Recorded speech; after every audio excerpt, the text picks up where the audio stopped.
Japan, you for doc, then US, and then came back to India. So how this global training shapes you to think about biotech innovations in India? Right? One of the most important thing is that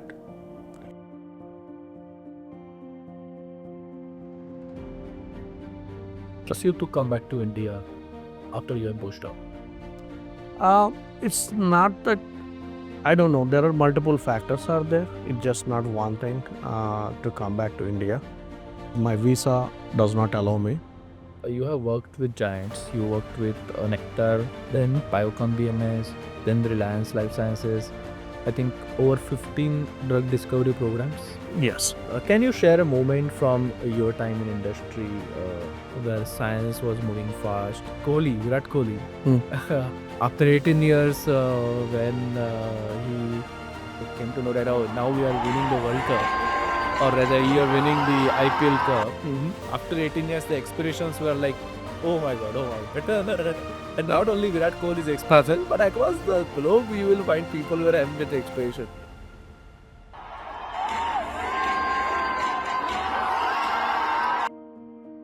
How can you express those feelings at Batman, right?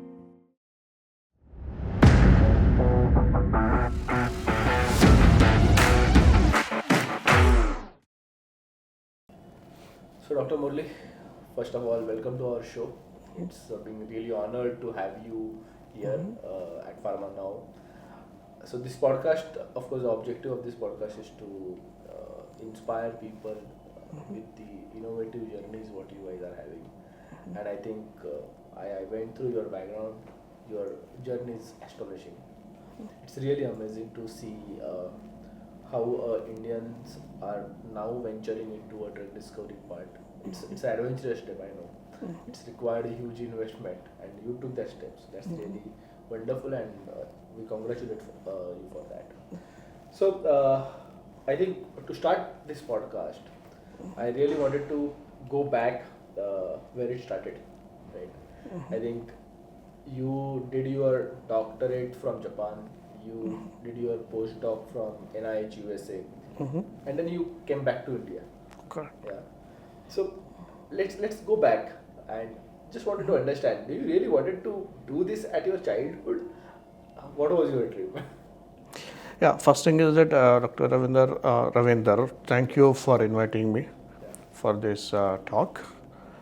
And your questions are really, actually, it's a big question for me. Like, when you asked me, did you really envisage at our childhood? Quite frankly, no. But my journey has taken multiple turns during this course. But there are few mentors who influenced me. And those influencers have actually brought me over here. First and foremost thing is that to tell that my dad himself is a PhD, and he was a reader in a college.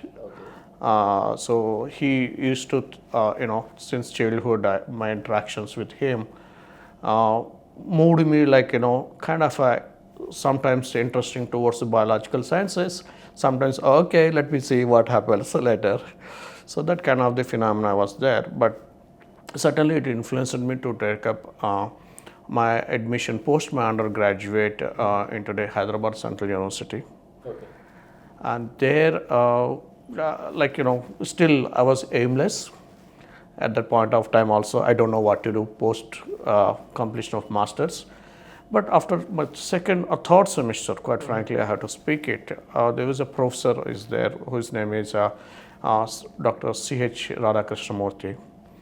And he taught us like neurobiology. And that was his first class. And we were all sitting around 30 people in a classroom. This class is supposed to be 1 hour lecture, but it went on for 3 hours. Not even a single person has moved away from the class, because the way he explained how the brain functions, what the brain is required, and how the neural things are, nature has created, that has really moved me. And that's where probably then I started seriously thinking about it. Oh, So much is there for us to learn here. Why shouldn't I take a look at it? Why can't I make a career here? That made me, that's the day probably, it changed me that I have to be in this domain, should not be moved away from this particular domain. Right. I may be not doing exactly in the neurobiology or neuroscience currently, but certainly that is what a triggering point So for that was a me. triggering point. Exactly. Yeah. That's wonderful. So that's where I've been into this career of the biotechnology. So Yeah. what was your main area of research during your doctorate and postdoc? I was exploring multiple aspects. During my doctorate, I was doing about the host-pathogen interactions, like how when there is an infection happens, what is this microbial component will do to the host, means in that, let's say we are humans when we infect it, or certain plants, how they interact with each other, how the infection happens. That's where the signaling mechanisms is what I have read in my doctorate. Okay. And then subsequently, with that background, I did my postdoc where we tried to understand can we find a new genes which does express continuously in our body, and that may be responsible for causing the cancer. What are those new proteins? What are those new genes? Because we don't have complete understanding. Like we didn't complete by that time even the whole human genome sequence, and we don't know what is the function of many of these genes, what has come out. Correct. So we are trying to, as a part of my postdoc, we are trying to understand how these new genes contribute for cancer genesis. Correct. So that was my theme in the postdoctoral research. But interestingly, people choose US or Europe for their doctorates or kind of degrees. Why you went to Japan? That's, of course, I did tried a lot for the Europe and US, and also I was trying to do it even in Japan too.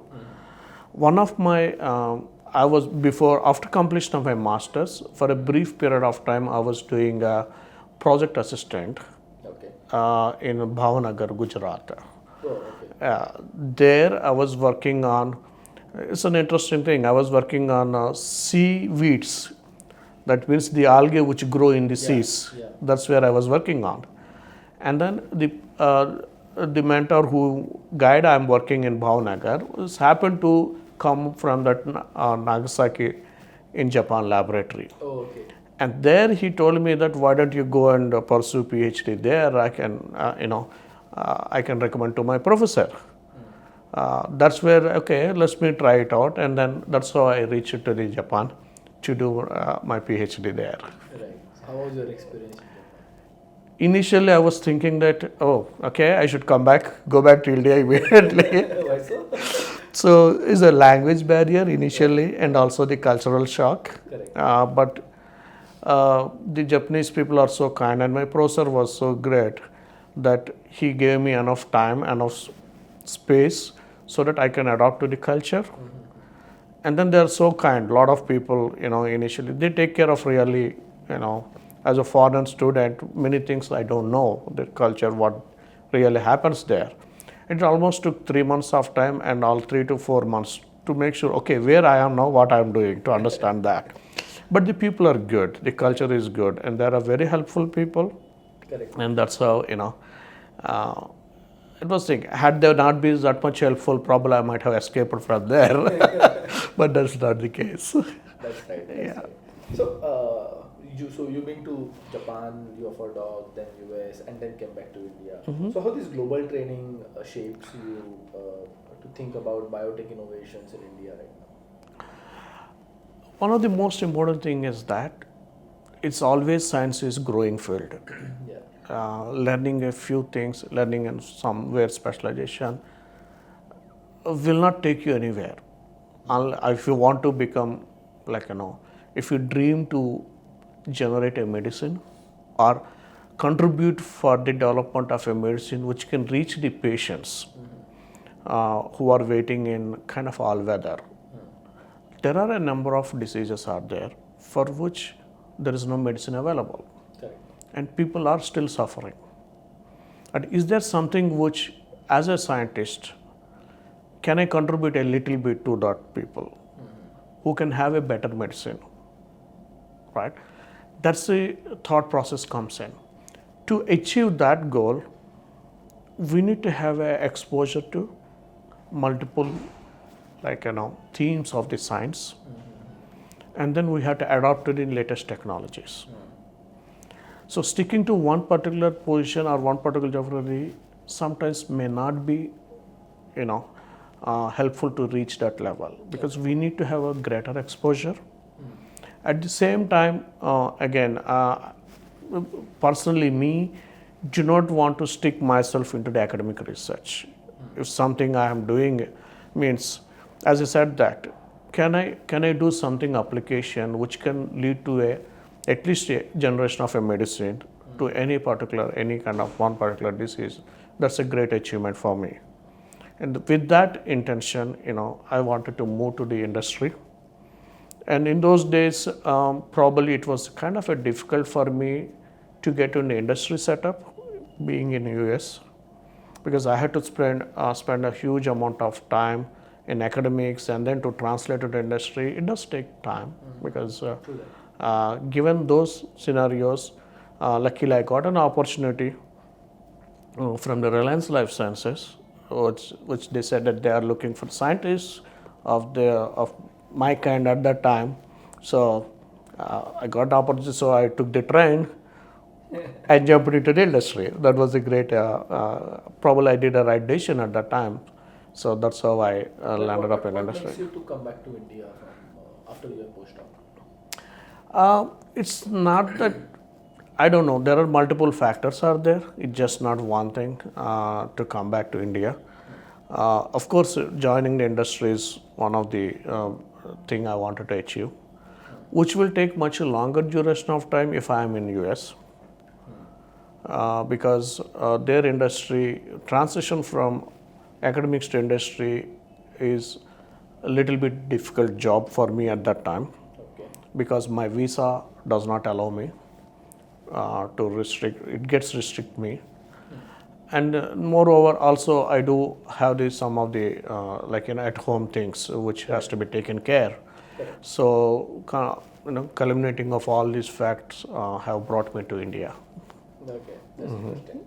So I think you have worked with giants. You worked with Nectar, then Biocon BMS, then Reliance Life Sciences. I think over 15 drug discovery programs. Yes. Yeah, that's very incredible. So can you share a moment from your time in industry where science was moving fast, but something else nearly broke the process? Something else means maybe a regulatory, a clinical trial. So I think these 15 programs, what you must have, what you have experienced, I think there must be so many challenges you came across. So let's talk about that. Sure. Let me start with my journey from Reliance. Sure. In technology or in science, sometimes we are ahead of the times of the technology. Right. Sometimes we are behind the time. In either case, we are bound to fail. In case of Reliance Life Sciences, probably we were at ahead of the time.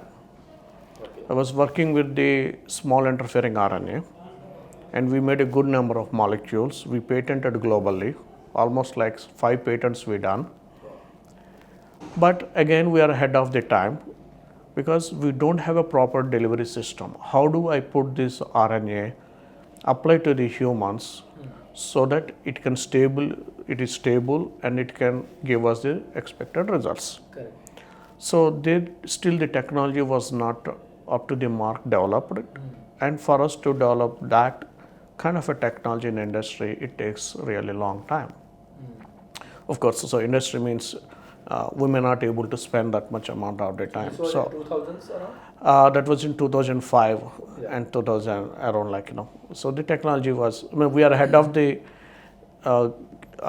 into the therapeutic was ahead of the domain, but technology, we still not matured enough. Exactly. So that has made me to shift my gears. Then I have moved to the Biocon, Bristol Myers Squibb. There I was briefly kind of working on generation of the human derived tumors, like bank. We needed to set up a bank so that the drugs what we test can reliably tested, because so far we have been using it like cell line derives, cell lines, those kind of the things, but that may not really represent what is a human thing is actually in. So if we have the patient derived surgical samples and use those samples to test our drugs, the data what gets generated out of that is expected to be more translatable when compared to the working with the cell lines. Okay. So with that intention, we started working there, and then it was, at the time it was a kind of again brand new, and you need to get the kind of the approvals and all those things. It was a little time-taking process, so that made me to move again to the Nectar Therapeutics in Hyderabad here. Okay. And there again, I was working on multiple programs there, and some of the programs I'm so happy that I actually worked on almost 9 programs over there. In that, biologics are there and small molecules are there, and at least 3 of those molecules where we worked here in Hyderabad, Nectar Therapeutics, that time have reached actually to the phase 2 and phase 3 clinical trials in US. They have been currently going on. And that's really a lot of learnings I have, lot of success, at the same time lot of failures too, as a part of drug discovery journey. Correct. And we were thrilled, like in Nectar Therapeutics there was a molecule called NKTR358, we codename it as. Now currently it was partnered with Eli Lilly at that time. Okay. Nectar Therapeutics, by the way, San Francisco based company at that time. And so a lot of the activities for that molecule were done in my group. Okay. So I was here leading the research group in India. So all pharmacological studies and in vitro some studies we have conducted here, and that was a rich experience. And now currently this is in phase 2 clinical trials. That's a very good experience. Now similarly another molecule is there which we called a bempegaldosleukin. It's against cancer. The first one is NKTR358. It is meant for treating the psoriasis and atopic dermatitis. Okay.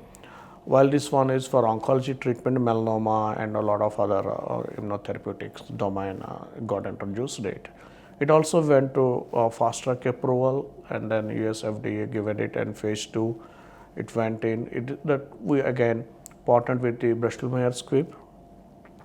Unfortunately, we couldn't make through the data, although it was a huge deal at that time, $4 billion deal with Nectar and BMS. The molecule has fallen apart due to not meeting the endpoints in the melanoma domain. So that was the disappointing thing, but at least yes, we made up to that level. That's a huge learning. Exactly, and there are learnings are there. And in science, I think there is no failure. There is only success and learning. Yes, that's true. Absolutely, you are spot on. And then similarly, we do have another molecule called NKTR255. Again, this is currently, along with the CAR-T therapies, is being tested in clinicals, kind of in a late, early phase 2 clinical trials, kind of thing. It is there. Apart from that, there are another 3 to 4 small molecules are there, which we worked on that pharmacology, as well as kind of starting from the concept to how do I bring it to the enabling studies, and then can we put it as a investigational new drug application kind of a thing. But again, the failures in either toxicity side, or some of them went again all the way up to phase 1. Again, it did not support the program. I mean, some of those either efficacy wise they are not up to the mark, or some toxicities are there. But still, there's a lot of learnings again. Correct. Apart from that, the success is also there. Currently phase 2 clinical trials, a couple of molecules are there. And that's a great, that itself is some satisfaction. If not completely, yes, we did there, but we can't predict what is happening in humans.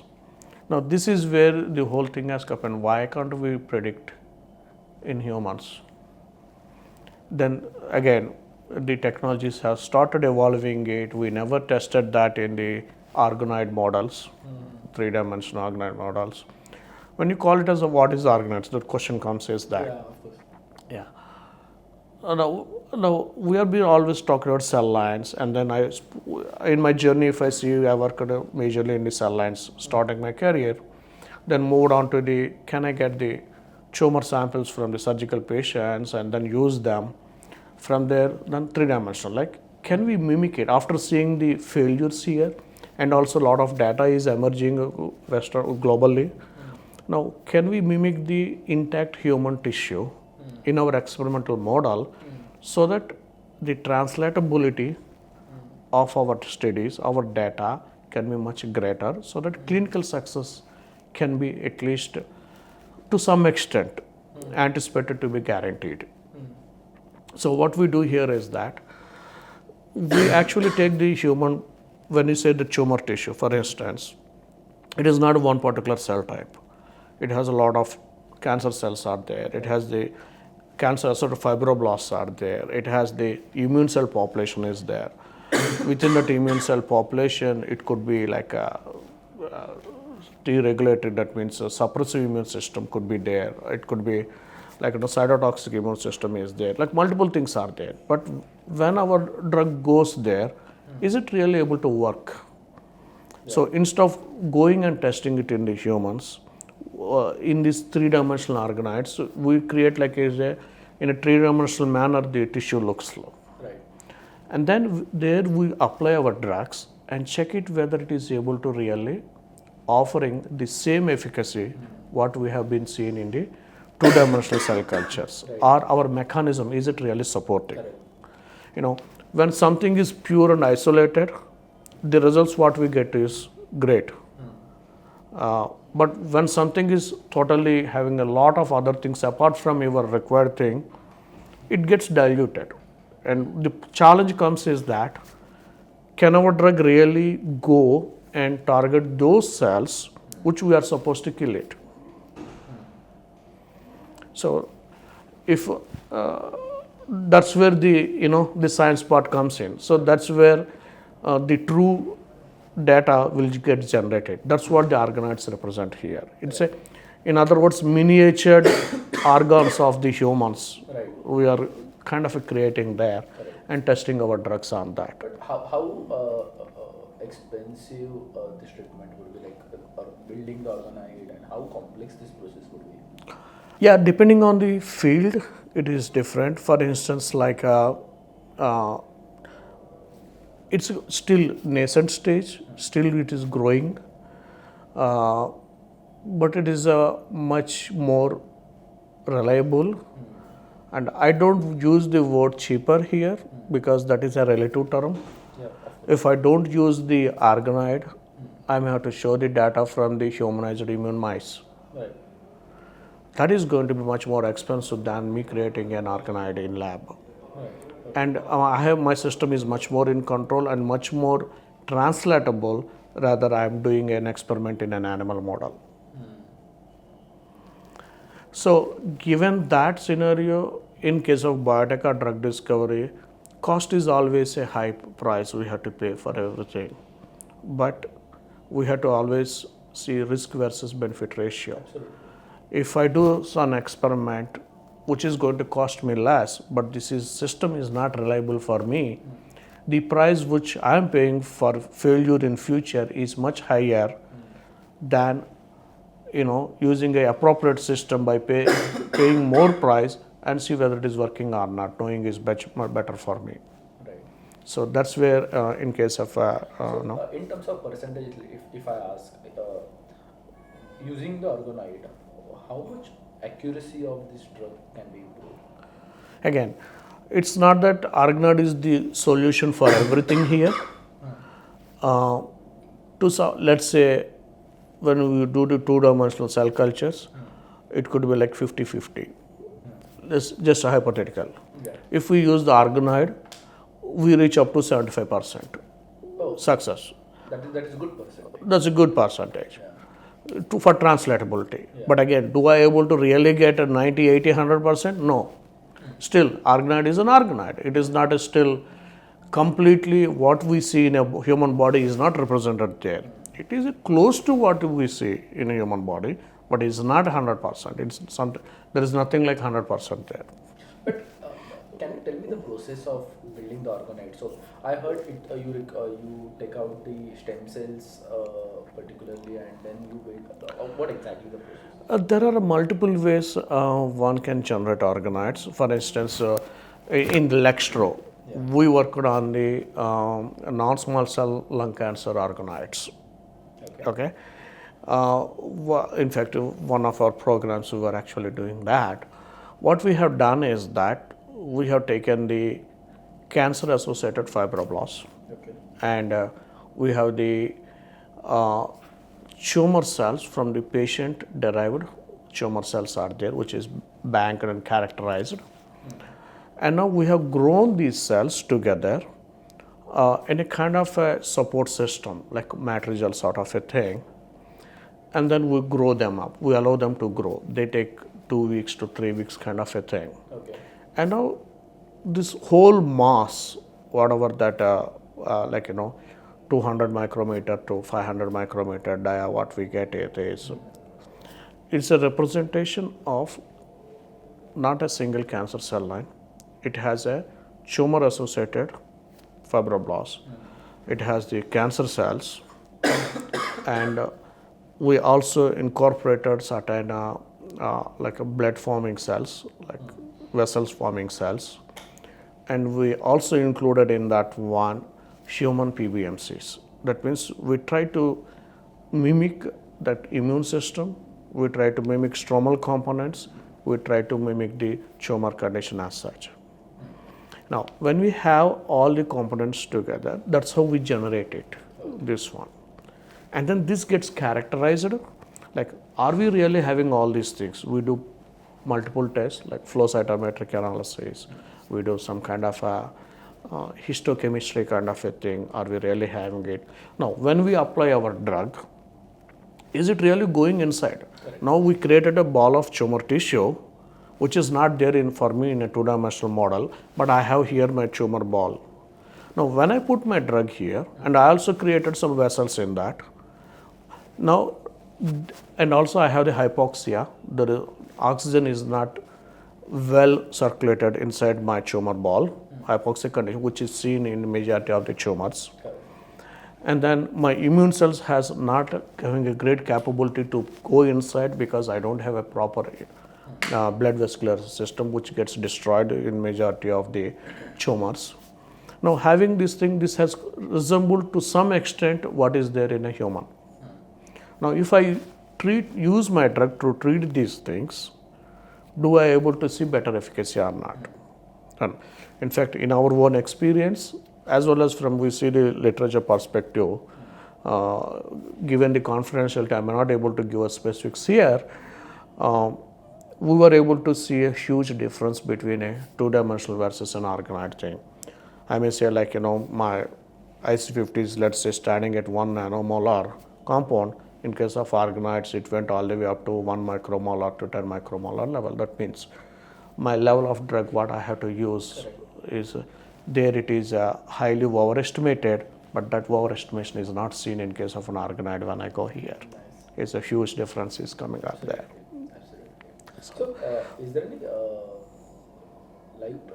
case study or practical, actually we have implemented with some patients, do we have any such kind of case studies? No, right now we are not into the clinical, still we are in the nascent, we are early discovery stages, so we don't have. But across the globe, in a similar domain, does any company has implemented this? There are a few companies in US, and actually I forgot that name. One of the Indian companies is also there. Right now it is no longer existing. These people, what they have done is that they were taking these patient samples and they develop these three-dimensional things. And then before the doctor decides which drug this patient has to be given, they treat them in the lab. If these multiple combination of drugs, whichever works better, they will go back and suggest to the doctor saying that for this patient, this is the good combination for you to try it out. There were some trials happened, some experiments were done, but due to various factors, it was not so successful to my knowledge. Okay. But why it is not successful? It is not just science is the failure. It's the time and the logistics and the creation and all those multiple culmination of multiple factors it is. Okay. And this is where, to overcome these challenges, that is where the AI is now maybe soon going to take care of these things. Yeah, exactly. I think AI is helping a lot in terms of simulations and everything. Exactly. Which is accelerating the process. Mm-hmm. Right. So I think you talked about Lectural Labs. Mm-hmm. So let's come to your baby. You are being a scientist, Mm-hmm. right? Getting into so many drug discovery programs. Mm-hmm. How you thought of starting your own? Oh, okay. As I said that since early on, the desire is that can I contribute something for this?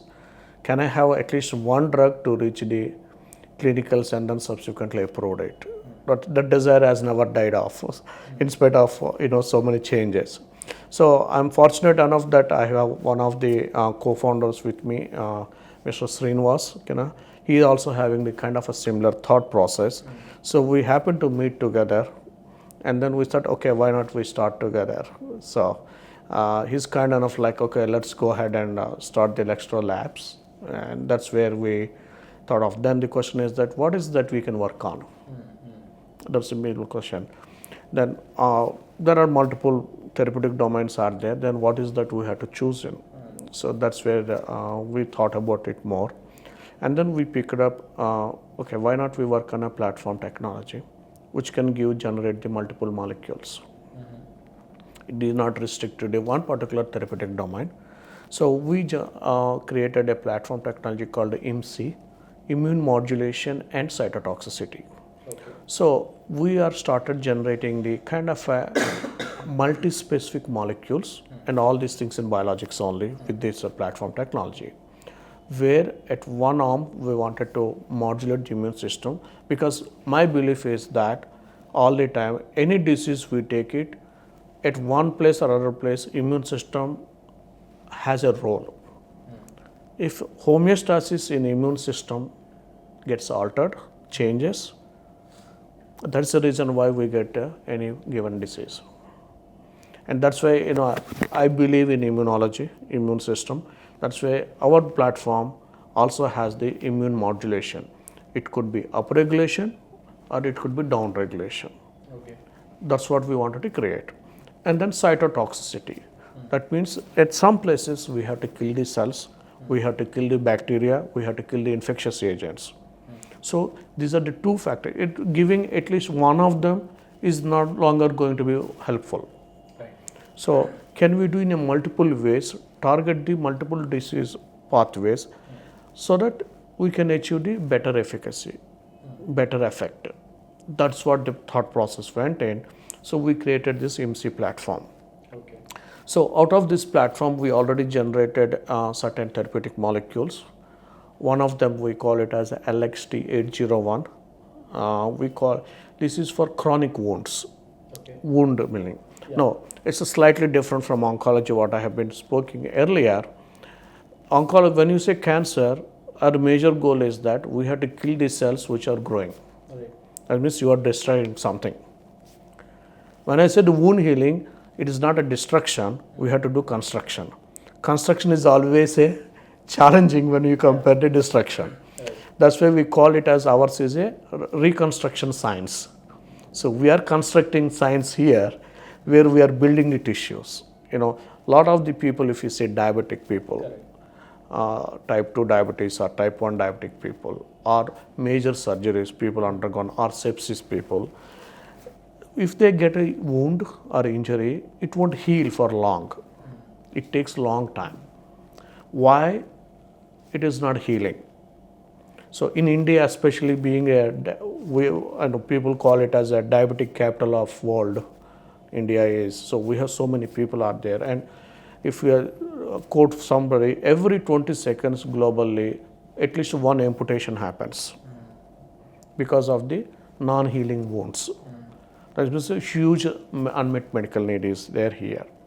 So far, if we see that globally, there is only one FDA-approved biologic molecule is available. Okay. That is the data 2023 December data. This is what I'm talking is. Correct. And only 2 cell-based therapies are there, and there are no small molecules, for surprising to anybody. What we see here is only management. We are doing management. We are never treating a wound here. Okay. So this is where there is a lot of unmet medical need is there, and this is where the Lectural Labs has kind of developing these therapies for us. So yeah, we have this is a bispecific molecule what we have, and again, as I said that again, people never, earlier things, immune system was not given priority.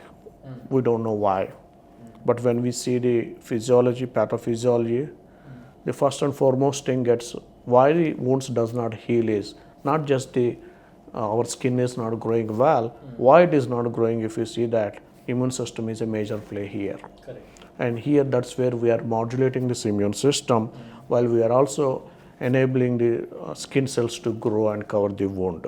Okay.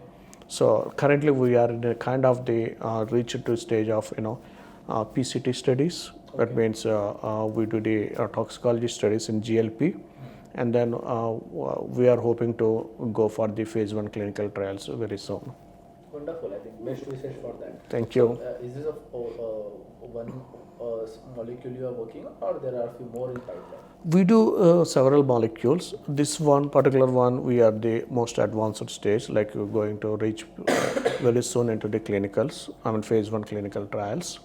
And this we have, of course, global patents we have filed, waiting for the patent approvals. Apart from that, we do also have the molecule like chronic kidney injuries and acute kidney injuries. Okay.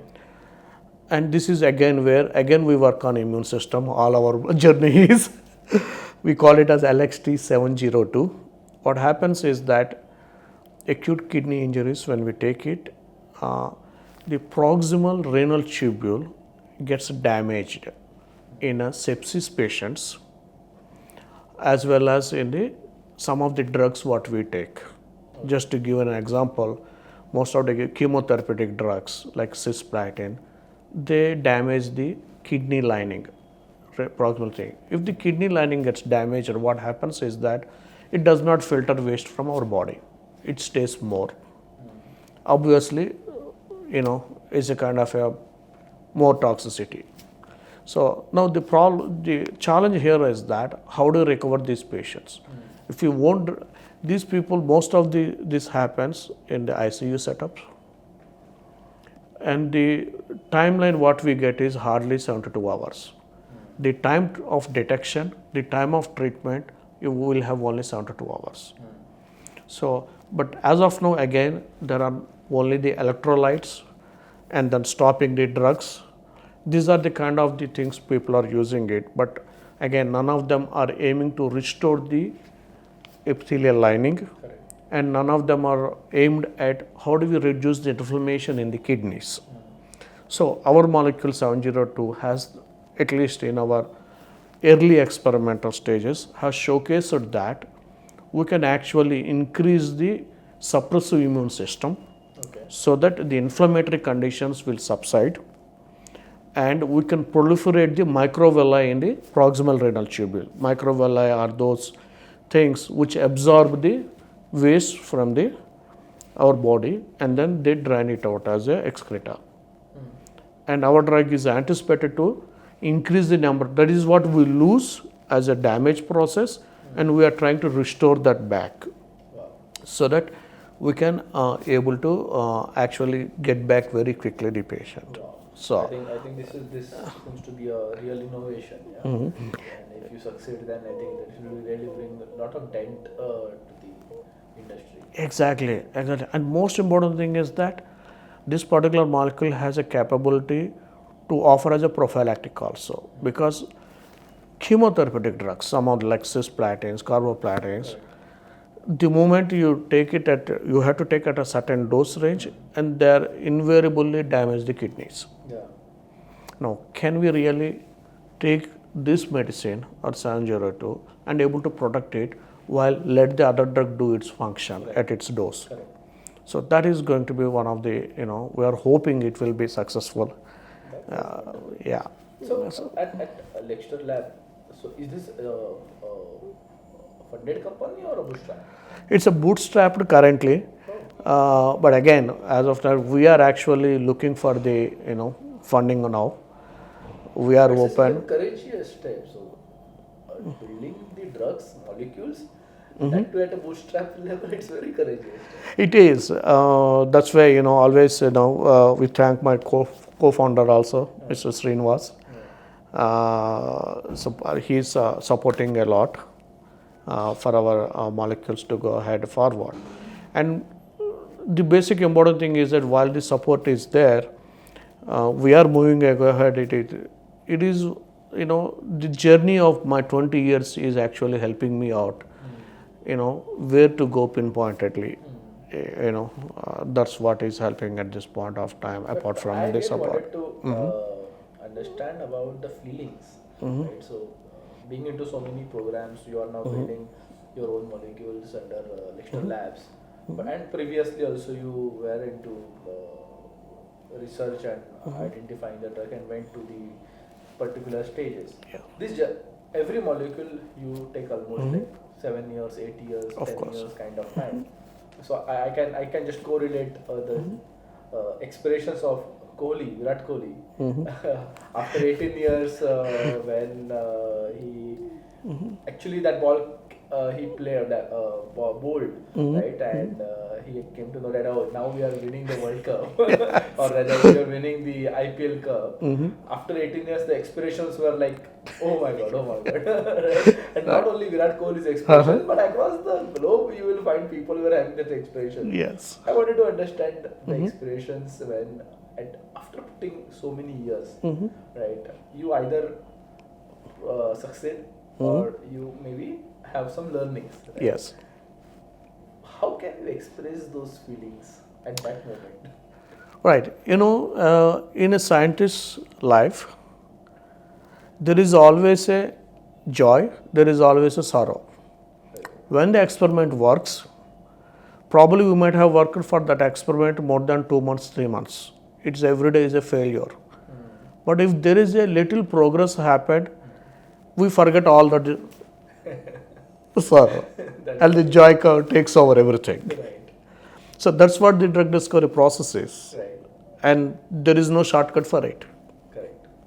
So we did it in 3 years. It's just not like we started yesterday. It is already what our Lextro Labs is. It's a 3 years journey what we kept so far. So still we have not reached to the stage where it has to. Now we are looking like kind of, we have to move to the next level. The next level has to come means we have to, infusion of the funds, and these things will happen. So we just created the platform. Right. Now we have to still step up on the platforms. It's still not a finished story, but we are happy for the success whatever we have till date. Correct. And of course we are sure it will be getting into the next stage where it can reach all the days. game of patience and persistence and perseverance. Of course. Maybe. Yeah. And also the team is the most important here factor. What the kind of a people you are working with it, Correct. how they are really, it's just not one person's dream never give a drug. Correct. It takes a village of people for us to make the drug to come to see the light of the day. I agree. Yeah. How big is the team right now? We are actually 14 people right now, Okay. and everyone is like, their contributions of course goes on saying it. Without them, nothing would have been achieved till date. Correct. So, So- what's your roadmap now for Lectural Lab? Now we reached a stage like, we wanted to move to clinicals very quickly for our molecules. While we are working on, we are also kind of looking for the funding, and co-developments and partnerships are what we are globally exploring currently. Correct. We are talking to the several people. Hopefully, we will get someday some good news. That's what The I best know. wishes for them, because I Thank you. always feel that such kind of efforts has to get recognized, should get appreciated, and should get right funds. Yes, Because to absolutely. survive, I think without funds it is very difficult. And being on as an entrepreneur, I can certainly understand how important is this. This is right now for us to have the right funds at right time, so that Exactly. the whole journey can survive. Yes, the efforts have to survive means we need to have the funding is the most important thing, and again the right kind of And people I are think the there, of molecules course. on which you are working are really life-saving molecules. So Yes. it's very important that this molecule, or rather this journey, should get funded, so Yes. that it will get his own support, and it can proceed and sustain. Yes, we are hoping that the science what we have till date Correct. can convince the potential investors, Certain. because the science speaks on its own. It is the data speaks on its own. It is not that something we tell. It is the data that speaks. Exactly. So I'm sure. I think through this Pharma House interview also, we expect that our lot of audience are coming from the investor community. So they follow Pharma now. They read such kind of startups. Yeah. They read their journeys. So I think I hope there are the investors who will be interested in such kind of molecules and such kind of journeys. I'm sure about it. So I think let's also talk about your 20 years into industry, this experience. You must have mentored so many people. right. So tell us about any of such a story where your mentee has grown and you are very proud of him or her. Sure. Almost like if I had to recollect, more than 40 people whom I have worked with during my 20 years of journey. In fact, 40 maybe even less number, I have to say. Yeah. One of my a colleague whom I was working with him, he has now become a director of one of the bigger company. He is now taking care of entire research domain. Wow. It's a multinational company. Wow. And then, and in fact, now I go to him if I get some doubt. Hey, Sarji, please tell me something. I don't know what I have to do here. Help me out. So that kind of a thing. Now, although he joined with me and he were grown with me, but I'm proud of him that one. He has grown to the extent where now I can go to him. Yes, this is what problem I'm facing. Can you tell me how can I resolve this thing? Even in technical side and this kind of thing. So I'm really proud of that guy. So that feeling must be something different. Of course, it is. Yes. That's right. Yeah, I know. And several other people, I taught them cell culture. Now, if I go and do the cell culture, I'm sure I may contaminate them. Now, they are the person, they tell that, no, you are not supposed to do that. You have to do like this. I said, okay, thank you. And I'm proud of them. They mastered the art, That's what their journey says. And that's why when I was telling that this drug discovery journey is not a single person's dream. It has to be the team. It has to be a great group of people who did actually make this success to happen. Correct. Yeah. Nice.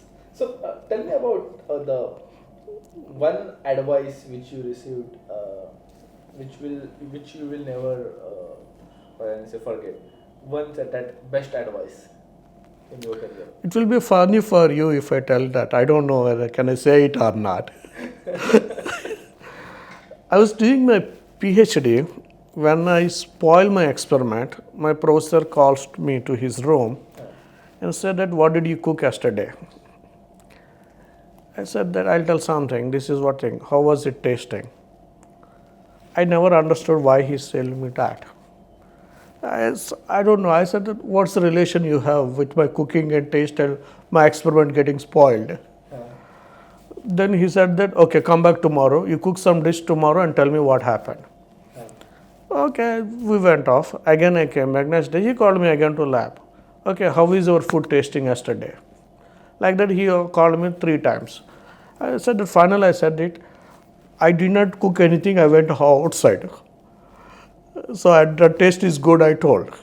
Then he said, no, you have to cook. When you feel your taste is good, then only you come and do the experiment. Otherwise, you don't do it, he told me.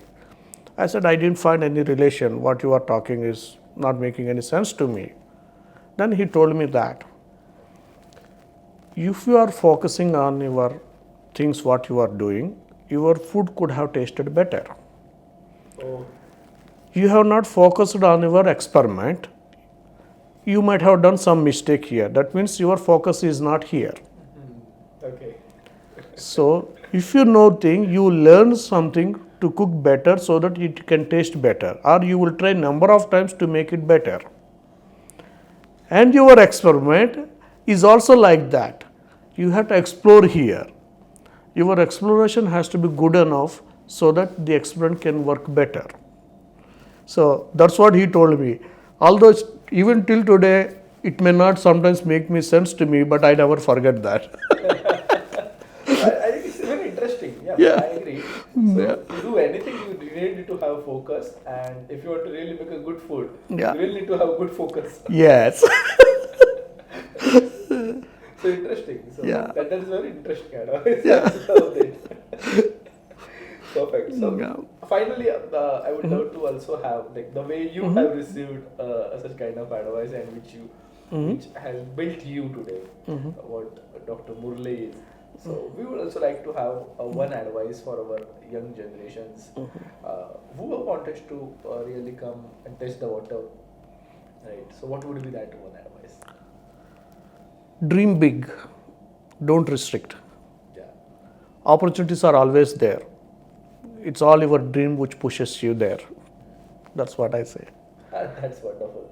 I think that is the fundamental step, rather what our great Dr. Abdul Kalam has also said. That everyone Yes. talks the same thing. Yes. You have to dream big. Yes. Without that, nothing is possible. Yeah, that's true. Wonderful, Murali. I think it was really great to know about various innovation what you are doing, and at your own startup, Lectural Labs. So I'm sure you will have grand success here. And as a Pharma now team, we would love to, what I can say, give our best wishes for this journey. And thanks for this talk, because I'm sure this talk will inspire millions, the people who wanted to come into innovation, which is basically patience, a game of patience. Yes. So people who wanted to really try it and do something different. So I think this talk will certainly inspire them. Thanks a lot for sharing your insights and being here. Thank you very much for your opportunity, for giving me opportunity, and I hope so we'll be successful here. Absolutely. Pleasure, sir.